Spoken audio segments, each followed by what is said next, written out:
б'ють нові рекорди, а спека продовжує свою переможну ходу. Я чув, на сонці вибух був. От і жара. Такого вже 500 років не було. Пішли швидше.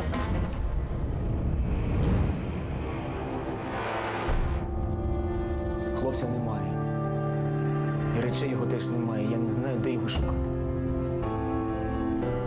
Якщо його не знайдемо, Валера, то сядемо удвох. Константин Сергійович, я чесно-причесно більше так не буду. А більше і не треба. Віра в енергію перетворила вас на своїх слуг. Ви цілком залежите від неї, і вона знищить вас навіки. Здесь грець моя радість. Тут завжди.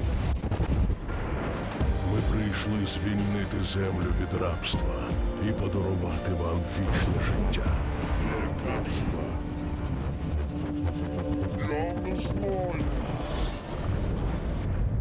Ви повинні всіх врятувати.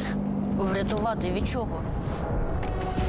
Сміттярі відключили захисний екран. Незабаром великий спалах на сонці. Повазливі хмари. Тож нам всім кінець.